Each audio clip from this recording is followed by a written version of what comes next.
ದೇಶದ ಒಂದು ಏಳಿಗೆಗೋಸ್ಕರ, ದೇಶದ ಭದ್ರತೆಗೋಸ್ಕರ, ಇವರು ಹುಟ್ಟಾಗ್ತಾ ಇರತಕ್ಕಂಥ ಆಂತರಿಕ ಭದ್ರತೆಗಳಿಗೋಸ್ಕರ ಯಾವ ಮಟ್ಟದ ತ್ಯಾಗಕ್ಕಾದರೂ ಸಿದ್ಧನಾದವನೇ ಮಾತ್ರ ನಿಜವಾದ ಭಾರತ ಮಾತೆಯ ಮಗ ಅಂತ ನಾನು ಘಂಟಾಘೋಷವಾಗಿ ಹೇಳಕ್ಕೆ ಇಷ್ಟಪಡ್ತೀನಿ. ಸ್ನೇಹಿತರೆ, ಅಮೆರಿಕ ಹೇಳುವಂಥ ನೀತಿಗಳಿಗೆ ಒಪ್ಕೊಳ್ದೇ ಇದ್ದಾಗ ನಾವು ಈ ಚಿಕನ್ ನೆಕ್ನ ಮುಖಾಂತರ ಭಾರತದ 7 ಸಿಸ್ಟರ್ಸ್ ಅಂತ ಏನು ಕರಿತೀವಿ ನಾವು, ಅರುಣಾಚಲ ಪ್ರದೇಶದಿಂದ ಅಸ್ಸಾಂನವರೆಗೂ ಈ ಭಾಗವನ್ನು ತುಂಡರಿಸ್ತೀವಿ ಅಂತ. ರಷ್ಯಾ ಮತ್ತು ಉಕ್ರೇನ್ ಯುದ್ಧಕ್ಕೆ ಬಲವನ್ನು ತುಂಬ್ತಾ ಇರೋದು ಭಾರತ ಅನ್ನುವಂಥ ಆಪಾದನೆ ಬಂದಿದೆ. ಮೋದಿಯವರು ಹೋಗಿದ್ರಲ್ಲ ಚೀನಾಗೆ, ಅದನ್ನು ಕಂಡಂತಹ ಅಮೆರಿಕ ಇವತ್ತು ನೇಪಾಳದಲ್ಲಿ ಈ ಸ್ಥಿತಿಯನ್ನು ನಿರ್ಮಾಣ ಮಾಡಿದೆ ಅನ್ನುವಂತಹ ಕೆಲವು ಥಿಯರಿಗಳು ಇವತ್ತು ಹರಿದಾಡ್ತಾ ಇರತಕ್ಕಂಥದ್ದು.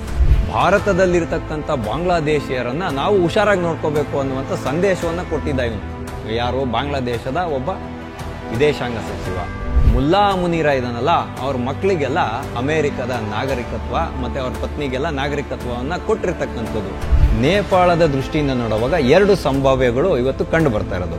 ಒಂದು, ಈಗ KP ಓಲಿ ಅವರ ಜಾಗಕ್ಕೆ ಈ ಬಲೇನ್ ಶಾ ಅಂತ ಹೇಳುವಂಥ ಮೇಯರು ನೇಪಾಳದ ಪ್ರಧಾನಮಂತ್ರಿ ಆಗ್ತಾರೆ ಅಂತ ಒಂದಿದ್ರೆ, ಜ್ಞಾನೇಂದ್ರ ಅಂತ ಹೇಳುವಂಥ ರಾಜ ಕುಟುಂಬಸ್ಥರೇನಿದ್ದಾರೆ ಅವರು ಇವತ್ತು ಮತ್ತೆ ರಾಜಾಡಳಿತವನ್ನು ಜಾರಿಗೆ ತಗೊಂಡ್ಬರ್ತಾರೆ ಅನ್ನುವಂಥ 2 ಸಂಭವಗಳು ನೇಪಾಳದ ಮುಂದೆ ಇದೆ.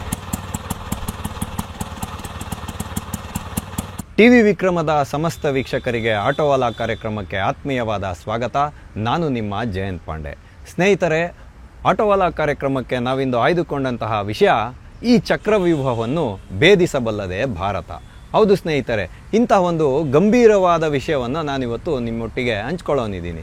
ಸ್ನೇಹಿತರೆ, ಅಮೇರಿಕದ ರಾಷ್ಟ್ರಪತಿಯಾಗಿ ಯಾವಾಗ ಡೊನಾಲ್ಡ್ ಟ್ರಂಪ್ ಅವರು ಆಯ್ಕೆ ಆದರೋ ಅವತ್ತಿಂದ ಭಾರತದ ಭವಿಷ್ಯದ ಮೇಲೆ ತೂಗುಗತ್ತಿ ನೇತಾಡ್ತಾ ಇದೆ.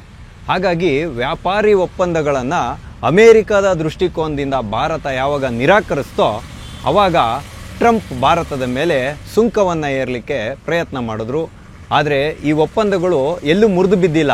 ಭಾರತ ಇವಾಗಲೂ ಕೂಡ ವ್ಯಾಪಾರಿ ಒಪ್ಪಂದಗಳನ್ನು ಭಾರತದ ಹಿತಾಸಕ್ತಿಗೆ ಅನುಗುಣವಾಗಿ ಮಾಡಿಕೊಳ್ಳೋಕ್ಕೆ ತಯಾರಿದೆ. ಆದರೆ ಡೊನಾಲ್ಡ್ ಟ್ರಂಪ್ ಏನು ಮಾಡಿದ್ರು ಅಂದರೆ ಅದೇ ಒಂದು ಕುಂಟು ನೆಪವನ್ನು ಇಟ್ಕೊಂಡು ಭಾರತದ ಮೇಲೆ 50% ತೆರಿಗೆಯನ್ನು ಏರಿದ್ರು. ಅದು ಇವಾಗ ಜಾರಿಗೂ ಕೂಡ ಬಂದಿದೆ. ಆದರೆ ಈಗ ಯಾವ ರೀತಿಯಾದಂಥ ಒಂದು ಗೊಂದಲಮಯವಾದ ವಾತಾವರಣವನ್ನು ಸೃಷ್ಟಿ ಮಾಡ್ತಾ ಇದ್ದಾರೆ ಅಂದರೆ, ಅಮೇರಿಕದ ಸಲಹೆಗಾರರೇನಿದ್ದಾರೆ ಸರ್ಕಾರಕ್ಕೆ, ಅದರಲ್ಲಿ ನಿವೃತ್ತರಿರ್ಬೋದು, ಈಗಿನ ಪ್ರೆಸೆಂಟ್ ಅಧಿಕಾರದಲ್ಲಿರೋರು ಇರ್ಬೋದು, ಇವರೆಲ್ಲರೂ ಯಾವ ರೀತಿಯಾದಂಥ ಒಂದು ವಾತಾವರಣವನ್ನು ನಿರ್ಮಾಣ ಮಾಡಿದ್ದಾರೆ ಅಂದರೆ, ರಷ್ಯಾ ಮತ್ತು ಉಕ್ರೇನ್ ಯುದ್ಧಕ್ಕೆ ಬಲವನ್ನು ತುಂಬ್ತಾ ಇರೋದು ಭಾರತ ಅನ್ನುವಂಥ ಆಪಾದನೆ ಬಂದಿದೆ. ಹಾಗಾಗಿ ಅಲ್ಲಿನ ಪೀಟರ್ ನವಾರೋ ಅಂತ ಹೇಳುವಂಥ ಈತ ಖಜಾನೆಯ ಒಂದು ಜವಾಬ್ದಾರಿಯನ್ನು ನೋಡ್ತಾ ಇದ್ದಂಥ ಮನುಷ್ಯ. ಈತ ಏನು ಹೇಳ್ತಾನೆ ಅಂತ ಹೇಳಿದ್ರೆ, ಬ್ರಾಹ್ಮಣರು ಲಾಭ ಮಾಡ್ಕೊಳ್ತಿದ್ದಾರೆ ಕಚ್ಚಾ ತೈಲವನ್ನು ರಷ್ಯಾದಿಂದ ಆಮದು ಮಾಡಿಕೊಂಡು ಅಂತ. ಅಂದರೆ ರಷ್ಯಾದಿಂದ ಏನು ನಾವಿವತ್ತು ಕಚ್ಚಾ ತೈಲವನ್ನು ತರಿಸ್ಕೊಂಡು ಅದನ್ನು ಸಂಸ್ಕರಿಸಿ ಬೇರೆ ಬೇರೆ ದೇಶಗಳಿಗೆ ರಫ್ತು ಮಾಡ್ತೀವಿ, ಉಕ್ರೇನ್ಗೂ ರಫ್ತು ಮಾಡ್ತೀವಿ, ಎಲ್ಲ ಯುರೋಪ್ ಕಂಟ್ರೀಸ್ಗೆಲ್ಲ ರಫ್ತು ಮಾಡಿ ಲಾಭ ಪಡ್ಕೊಳ್ತಾ ಇದ್ದೀವಿ. ಅದನ್ನು ತತ್ಕೂಡಲೇ ನಿಲ್ಲಿಸಬೇಕು, ಇದರಿಂದನೇ ರಷ್ಯಾಗೆ ಶಸ್ತ್ರಾಸ್ತ್ರಗಳನ್ನು ತಯಾರು ಮಾಡೋದಕ್ಕೆ ಇದಾಗ್ತಿದೆ ಅಂತ. ಇನ್ನು ಮುಂದುವರೆದ ಭಾಗವಾಗಿ ಈತ ಏನು ಹೇಳ್ತಾನೆ ಅಂದರೆ, ಈಗ ಮುಂದೆ ಬರಲಿರುವಂತಹ ಬ್ರಿಕ್ಸ್ ಒಪ್ಪಂದದಲ್ಲಿ ಭಾರತ ಬ್ರಿಕ್ಸ್ ದೇಶಗಳ ಜೊತೆಯಲ್ಲಿ ಯಾವುದೇ ರೀತಿಯಾದಂಥ ವ್ಯಾಪಾರ ಒಪ್ಪಂದಗಳನ್ನು ಮಾಡಿಕೊಂಡ್ರೆ ಅಮೇರಿಕ ನೋಡ್ಕೊಂಡು ಸುಮ್ಮನೆ ಕೂತ್ಕೊಳ್ಳಲ್ಲ, ಗಂಭೀರವಾದಂತಹ ಒಂದು ಪರಿಣಾಮವನ್ನು ಭಾರತ ಎದುರಿಸಬೇಕಾಗುತ್ತೆ ಅನ್ನುವಂಥ ಧಮಕಿಯನ್ನು ಕೂಡ ಈತ ಹಾಕ್ಬಿಟ್ಟಿದ್ದಾನೆ.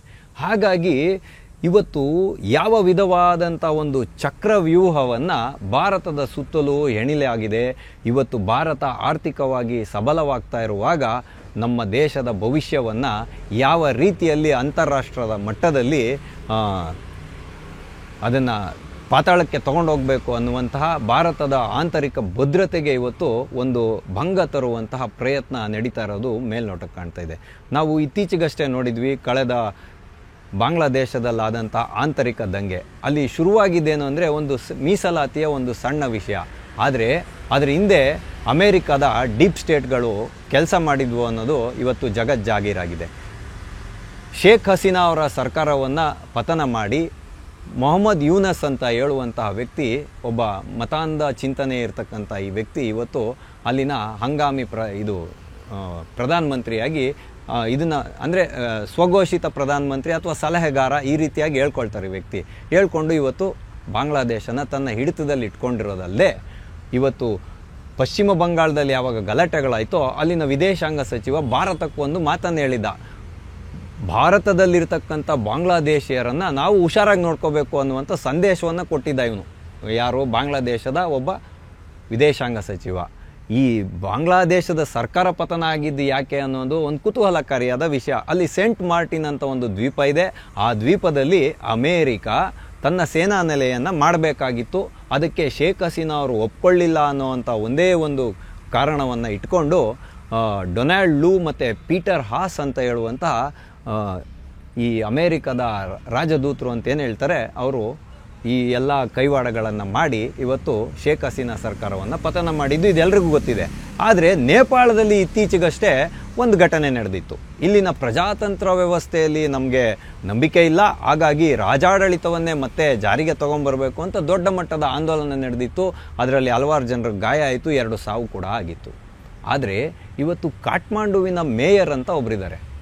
ಇವರ ಹೆಸರು ಬಲೀಂದ್ರ ಶಾ ಅಂತ ಕರೀತಾರೆ, ಬಲೀನ್ ಶಾ ಅಂತ ಕರೀತಾರೆ, ಬಲೇನ್ ಶಾ ಅಂತ ಈತ ಫೇಮಸ್. ಈತ ಇವತ್ತು ಏನು ಮಾಡ್ತಾ ಇದ್ದಾನೆ ಅಂತ ಹೇಳಿದ್ರೆ, ಅಲ್ಲಿನ ಯುವಕರಿಗೆ ಅಚ್ಚುಮೆಚ್ಚಿನ ನಾಯಕ. ಈತ ತನ್ನ ಟ್ವಿಟರ್ನಲ್ಲಿ ಒಂದು ಪೋಸ್ಟನ್ನು ಹಾಕಿದ್ದ.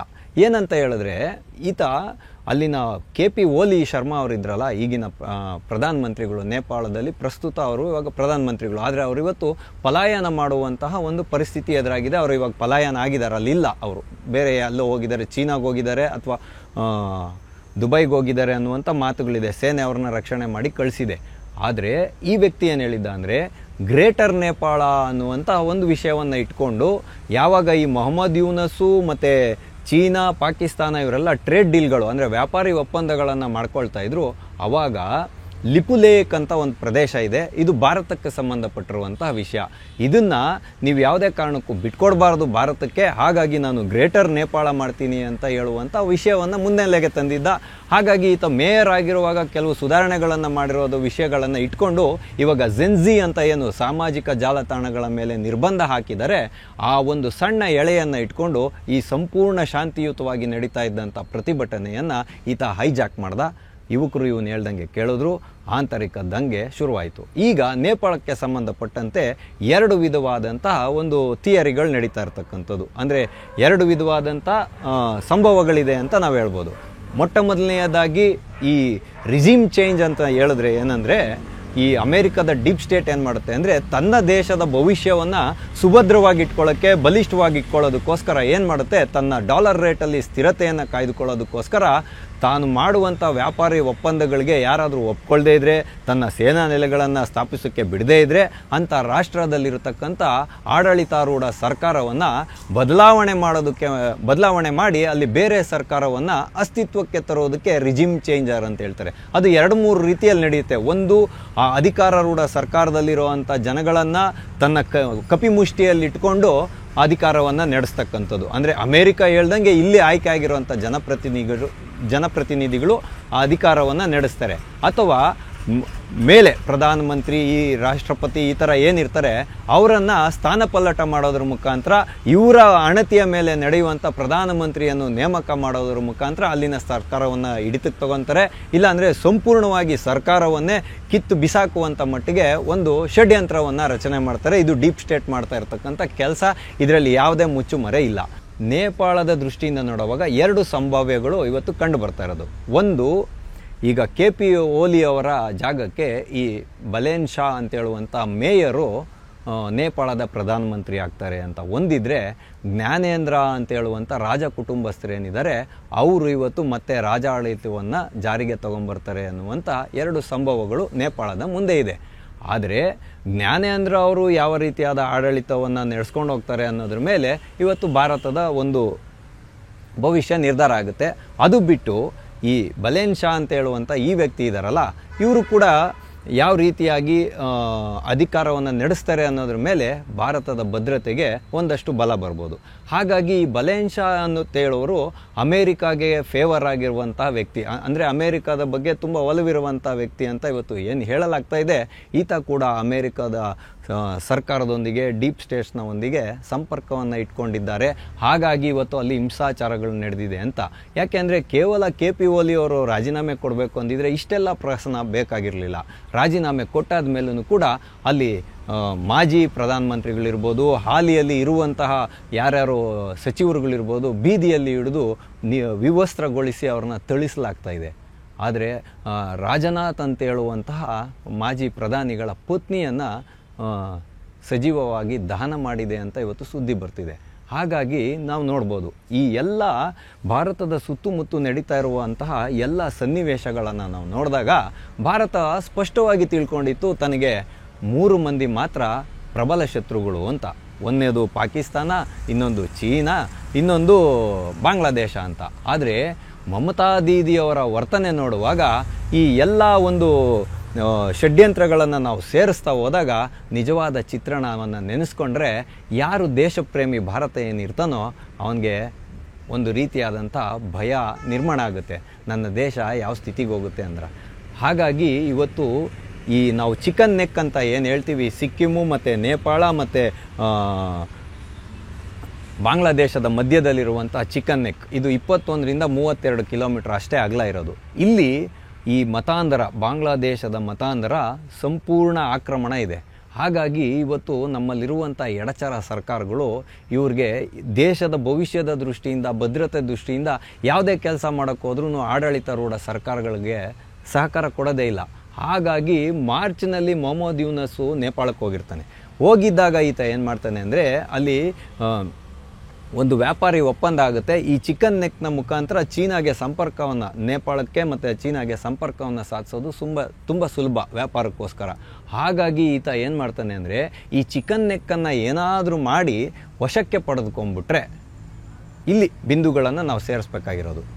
ಮೊಟ್ಟ ಮೊದಲನೆಯದಾಗಿ ಅಮೇರಿಕಾ ಹೇಳುವಂಥ ನೀತಿಗಳಿಗೆ ಒಪ್ಕೊಳ್ದೇ ಇದ್ದಾಗ ನಾವು ಈ ಚಿಕನ್ ನೆಕ್ನ ಮುಖಾಂತರ ಭಾರತದ 7 ಸಿಸ್ಟರ್ಸ್ ಅಂತ ಏನು ಕರಿತೀವಿ ನಾವು, ಅರುಣಾಚಲ ಪ್ರದೇಶದಿಂದ ಅಸ್ಸಾಂನವರೆಗೂ ಈ ಭಾಗವನ್ನು ತುಂಡರಿಸ್ತೀವಿ ಅಂತ, ಇದನ್ನು ಒಂದು ಲ್ಯಾಂಡ್ ಲಾಕ್ ಪ್ರದೇಶ ಮಾಡ್ತೀವಿ ಅಂತ ಮೊಹಮ್ಮದ್ ಯೂನಸ್ಸು ಧಮಕಿಯನ್ನು ಹಾಕಿದ. ಹಾಗಾಗಿ ಭಾರತೀಯ ಸೇನೆಯಲ್ಲಿ ತೀಸ್ತಾ ಪ್ರಹಾರ್ ಅಂತ ಹೇಳುವಂಥ ಒಂದು ಸಮರದ ಅಭ್ಯಾಸವನ್ನು ಮಾಡಿತ್ತು. ಇದು ಭಾರತದ ಒಂದು ದುರ್ಬಲ ಪ್ರದೇಶವಲ್ಲ, ಪ್ರಬಲವಾದ ಪ್ರದೇಶ, ಶಕ್ತವಾದ ಪ್ರದೇಶ ಅಂತ ಹೇಳುವಂಥ ಒಂದು ಸಂದೇಶವನ್ನು ಬಾಂಗ್ಲಾದೇಶಕ್ಕೆ ರವಾನೆ ಮಾಡಿತ್ತು. ಹಾಗಾಗಿ ಇವತ್ತು ಅಲ್ಲಿ S-400 ಇರ್ಬೋದು, ರಫೇಲ್ ಜೆಟ್ನ ಒಂದು ಈ ಕಮಾಂಡ್ ಇರ್ಬೋದು ಅಲ್ಲಿದೆ, ಅಂದರೆ ಅಲ್ಲಿ ಸಶಕ್ತ ಮಾಡಲಾಗಿದೆ ಅಲ್ಲಿ. ಅದಕ್ಕಾಗಿಯೇ ಇವತ್ತು ಸೇನೆ ಸಮರಾಭ್ಯಾಸದಲ್ಲಿದ್ದು ಸಂಪೂರ್ಣವಾಗಿ ಅಲರ್ಟ್ ಮೋಡ್ನಲ್ಲಿ ಇವತ್ತು ಸೇನೆಯನ್ನು ಇಡಲಾಗಿದೆ. ಆದರೆ ಇವತ್ತು ಚೀನಾ ಮತ್ತು ರಷ್ಯಾದೊಂದಿಗೆ ಏನು ಒಂದು ಟ್ರೇಡ್ ಡೀಲ್ಗಳು ನಡೀತು ಮೊನ್ನೆ CSOದಲ್ಲಿ, ಮೋದಿಯವರು ಹೋಗಿದ್ರಲ್ಲ ಚೀನಾಗೆ, ಅದನ್ನು ಕಂಡಂತಹ ಅಮೇರಿಕಾ ಇವತ್ತು ನೇಪಾಳದಲ್ಲಿ ಈ ಸ್ಥಿತಿಯನ್ನು ನಿರ್ಮಾಣ ಮಾಡಿದೆ ಅನ್ನುವಂತಹ ಕೆಲವು ಥಿಯರಿಗಳು ಇವತ್ತು ಹರಿದಾಡ್ತಾ ಇರ್ತಕ್ಕಂಥದ್ದು. ಹಾಗಾಗಿ ಯಾವಾಗ ಇಶಾಕ್ ದಾರ್ ಅಂತಿದ್ದಾನೆ ಪಾಕಿಸ್ತಾನದ ವಿದೇಶಾಂಗ ಸಚಿವ, ಈತ ಮೊಹಮ್ಮದ್ ಯೂನಸ್ನ ಜೊತೆಯಲ್ಲಿ ಸೇರಿ ಹಳಸಿ ಹೋದಂತಹ ಸಂಬಂಧಗಳು ಪಾಕಿಸ್ತಾನ ಮತ್ತು ಬಾಂಗ್ಲಾದೇಶದನ್ನು ಮತ್ತೆ ಸಿಹಿ ಮಾಡೋದಕ್ಕೆ ಹೊರಟಿದ್ದ ಈತ. ಹಳಸೋಗಿರೋ ಅನ್ನನ ಮತ್ತೆ ಈತ ಒಂದು ಚಿತ್ರಾನ್ನ ಮಾಡೋಕ್ಕೆ ಹೊರಟಿದ್ದ. ಆದರೆ ಈ ಎಲ್ಲವನ್ನು ನಾವು ಸೇರಿಸಿ ನೋಡುವಾಗ ಭಾರತದ ಸುತ್ತಲೂ ಚಕ್ರವ್ಯೂಹವನ್ನು ಡೊನಾಲ್ಡ್ ಟ್ರಂಪ್ ಹೆಣೆದಿರೋದು ಸುಸ್ಪಷ್ಟವಾಗಿ ಕಾಣುತ್ತೆ. ಯಾಕೆ ಅಂತೇಳಿದ್ರೆ ಡೊನಾಲ್ಡ್ ಟ್ರಂಪ್ ಅವರ ಅಳಿಯ ಮತ್ತು ಮಗ ಏನಿದ್ದಾರೆ, ಇವರು ಒಂದು ಕ್ರಿಪ್ಟೋ ಕರೆನ್ಸಿ ಉದ್ಯಮವನ್ನು ಪಾಕಿಸ್ತಾನದಲ್ಲಿ ಮಾಡಲಿಕ್ಕೆ ಹೊರಟಿರ್ತಕ್ಕಂಥದ್ದು. ಹಾಗಾಗಿನೇ ಇವತ್ತು ಮುಲ್ಲಾ ಮುನೀರ ಇದಾನಲ್ಲ, ಅವ್ರ ಮಕ್ಕಳಿಗೆಲ್ಲ ಅಮೇರಿಕದ ನಾಗರಿಕತ್ವ ಮತ್ತು ಅವ್ರ ಪತ್ನಿಗೆಲ್ಲ ನಾಗರಿಕತ್ವವನ್ನು ಕೊಟ್ಟಿರ್ತಕ್ಕಂಥದ್ದು. ಎಷ್ಟೋ ಜನ ತುಂಬ ಪರಿತಾಪಪಟ್ಟು, ತುಂಬ ಪರಿಶ್ರಮ ಪಟ್ಟರು ಸಿಗದೇ ಇರತಕ್ಕಂಥ ನಾಗರಿಕತ್ವ ಅಮೇರಿಕದ್ದು ಈ ಮುಲ್ಲಾ ಮುನೀರನ ಒಂದು ಕುಟುಂಬಕ್ಕೆ ಸಿಕ್ಕೋಗಿದೆ. ಮುಲ್ಲಾ ಮುನೀರ ಮಾತ್ರ ತಗೊಳಲ್ಲ, ಯಾಕೆ ಅಂತೇಳಿದ್ರೆ ಆತ ಅಧಿಕಾರದಲ್ಲಿದ್ದಾನೆ. ಹಾಗಾಗಿ ಇವತ್ತು ಅಮೇರಿಕಾ ಹೇಳ್ತಾ ಇರ್ತಕ್ಕಂಥದ್ದು ಪೀಟರ್ ನವ್ಯಾರೋ ಮುಖಾಂತರ ಏನಂತೇಳಿದ್ರೆ, ಅಮೇರಿಕವನ್ನು ಎದುರಾಕೊಂಡ್ರೆ ಭಾರತ ಗಂಭೀರವಾದ ಪರಿಣಾಮಗಳನ್ನು ಎದುರಿಸಬೇಕಾಗುತ್ತೆ ಅಂತ. ಹಾಗಾಗಿನೇ ಇವಾಗ ರಾಹುಲ್ ಗಾಂಧಿಯವರ ಓಡಾಟ ಏನಿದೆ, ಅರ್ಚಾಟ ಏನಿದೆ, ಚೀರಾಟ ಏನಿದೆ, ಇವರು ಕೂಡ ಅಮೇರಿಕಾಗೆ ಹೋಗಿದ್ದಾಗ ಡೀಪ್ ಸ್ಟೇಟ್ಸ್ಗಳ ಮತ್ತು ಯಾರು ಭಾರತ ವಿರೋಧಿ ಚಟುವಟಿಕೆಗಳನ್ನು ಮಾಡ್ತಾರೋ ಅಂಥವ್ರ ಜೊತೆಯಲ್ಲೆಲ್ಲ ಕೂಡ ಮಾತುಕತೆಗಳನ್ನು ನಡೆಸಿದ್ರು. ಅವ್ರ ಜೊತೆಯಲ್ಲಿ ಇಳಿಸ್ಕೊಂಡಂಥ ಫೋಟೋಗಳೆಲ್ಲ ಕೂಡ ವೈರಲ್ ಆಗಿತ್ತು. ಈ ಎಲ್ಲ ದೃಷ್ಟಿಯಿಂದ ನೋಡುವಾಗ ಶ್ರೀಲಂಕಾದ ಸರ್ಕಾರ ಪತನ ಆಗಿದೆ, ಬಾಂಗ್ಲಾದೇಶದ ಸರ್ಕಾರ ಪತನ ಆಗಿದೆ, ಈಗ ನೇಪಾಳದ ಸರ್ಕಾರ ಪತನ ಆಗಿದೆ, ಪಾಕಿಸ್ತಾನದಲ್ಲಿ ಸರ್ಕಾರ ಇದೆಯೋ ಅಥವಾ ಅಮೇರಿಕಾದ ಸರ್ಕಾರ ಇದೆಯೋ ಗೊತ್ತಾಗ್ತಾ ಇಲ್ಲ. ಈ ಚೀನಾ ಇವತ್ತು ಭಾರತವನ್ನು ಮಣಿಬೇಕು ಅಂತ ಹಾತೊರಿತಿದೆ. ಆದರೆ ಈಗ ಒಂದಷ್ಟು ಸಂಬಂಧಗಳು ಸುಧಾರಣೆ ಆಗಿರ್ಬೋದು. ಆದರೆ ಜಪಾನ್ನಲ್ಲೂ ಕೂಡ ಇವತ್ತು ಇದ್ದಂಥ ಪ್ರಧಾನಮಂತ್ರಿಗಳು ರಾಜೀನಾಮೆಯನ್ನು ಕೊಟ್ಟು ಹೋಗಿದ್ದಾರೆ. ಹೀಗಾಗಿ ಭಾರತದ ನಾಗಾಲೋಟದಲ್ಲಿ ಓಡ್ತಾ ಇರುವಂಥ ಆರ್ಥಿಕತೆಗೆ ಕಡಿವಾಣ ಹಾಕೋಕ್ಕೆ ಈ ರೀತಿಯಾದಂಥ ಬಲೆಯನ್ನು ಎಣೆದಿರ್ತಕ್ಕಂಥದ್ದು. ಹಾಗಾಗಿನೇ ಇವತ್ತು ನರೇಂದ್ರ ಮೋದಿಯವರ 11 ವರ್ಷಗಳ ತಪಸ್ಸೇನಿದೆ ಅದಕ್ಕೆ ಎಲ್ಲರೂ ಸೇರಿ ಅದನ್ನು ತಿಲಾಂಜಲಿ ಇಟ್ಬಿಡಬೇಕು ಅಂತ ಹೇಳುವಂಥ ಮಾತುಗಳು ಇವತ್ತು ವಿರೋಧ ಪಕ್ಷಗಳಲ್ಲಿ ನಡೆದಾಡ್ತಾ ಇರತಕ್ಕಂಥದ್ದು. ಹಾಗಾಗಿ ಇವರು ಏನನ್ನ ಒಂದು ವಿಕೃತ ಆನಂದವನ್ನು ಅನುಭವಿಸ್ತಾ ಇರೋದು. ಬಾಂಗ್ಲಾದೇಶದಲ್ಲಾದಂಗೆ ನಮ್ಮ ಭಾರತದಲ್ಲಾಗುತ್ತೆ, ನೇಪಾಳದಲ್ಲಾದಂಗೆ ನಮ್ಮ ಭಾರತದಲ್ಲಾಗುತ್ತೆ, ಶ್ರೀಲಂಕಾದಲ್ಲಾದಂಗೆ ನಮ್ಮ ಭಾರತದಲ್ಲಾಗುತ್ತೆ, ಪ್ರಧಾನಿ ಮನೆಗೆ ಎಲ್ಲರೂ ನುಗ್ಬಿಡ್ತಾರೆ ಅಂತ ಮುತ್ಯಾನ ಮೊದಲುಗೊಂಡು ಎಲ್ಲರೂ ಹೇಳ್ತಾ ಇರ್ತಕ್ಕಂಥದ್ದು. ನೋಡಿ, ಇವರು ಈ ದೇಶದ ಜನನಾಯಕರು. ಹಾಗಾಗಿನೇ ನಾನಿವತ್ತು ಈ ಸಂಚಿಕೆಯನ್ನು ಯಾರ್ಯಾರು ನೋಡ್ತಾ ಇದ್ದೀರೋ ನೀವೆಲ್ಲರೂ ಗಂಭೀರವಾಗಿ ಯೋಚನೆ ಮಾಡುವಂತಹ ಒಂದು ಕಾಲ ಒದಗಿ ಬಂತು. ಭಾರತದ ಭವಿಷ್ಯಕ್ಕೋಸ್ಕರ ನಮ್ಮೆಲ್ಲ ಸ್ವಾರ್ಥಗಳನ್ನು, ನಮ್ಮ ಸ್ವಹಿತಾಸಕ್ತಿಯನ್ನು ಬದಿಗಿಟ್ಟು ಇವತ್ತು ಭಾರತವನ್ನು ನಾವು ಬಲಿಷ್ಠ ಮಾಡೋದಕ್ಕೋಸ್ಕರ, ದೇಶದ ಒಂದು ಏಳಿಗೆಗೋಸ್ಕರ, ದೇಶದ ಭದ್ರತೆಗೋಸ್ಕರ, ಇವರು ಹುಟ್ಟಾಗ್ತಾ ಇರತಕ್ಕಂಥ ಆಂತರಿಕ ಭದ್ರತೆಗಳಿಗೋಸ್ಕರ ಯಾವ ಮಟ್ಟದ ತ್ಯಾಗಕ್ಕಾದರೂ ಸಿದ್ಧನಾದವನೇ ಮಾತ್ರ ನಿಜವಾದ ಭಾರತ ಮಾತೆಯ ಮಗ ಅಂತ ನಾನು ಘಂಟಾಘೋಷವಾಗಿ ಹೇಳೋಕ್ಕೆ ಇಷ್ಟಪಡ್ತೀನಿ ಸ್ನೇಹಿತರೆ. ಹಾಗಾಗಿ ಅಂಥ ಸಂದರ್ಭ ಇವತ್ತು ಒದಗಿ ಬಂದಿದೆ. ಆದರೆ ಭಾರತ ಎಲ್ಲೂ ಕೂಡ ದುರ್ಬಲವಾಗಿ ಅಮೇರಿಕ ಹೇಳಿದ್ದನ್ನು ಒಪ್ಕೊಳ್ತಾ ಇಲ್ಲ. ಮಾಂಸಾಹಾರದ ಫೀಡ್ಸ್ಗಳನ್ನು ಭಾರತಕ್ಕೆ ಕಳಿಸ್ತಾ ಇತ್ತು ಈ ವ್ಯಾಪಾರಿ ಒಪ್ಪಂದದಲ್ಲಿ. ಕೃಷಿ ಪರಿಕರಗಳನ್ನು ಭಾರತಕ್ಕೆ ನಾವು ಮುಕ್ತವಾಗಿ ಸೇಲ್ ಮಾಡಬೇಕು ಅಂತ ಹೇಳಿತ್ತು. ಆದರೆ ನರೇಂದ್ರ ಮೋದಿಯವರು ಇತ್ತೀಚೆಗಷ್ಟೇ ಒಂದು ಮಾತನ್ನು ಹೇಳಿದರು.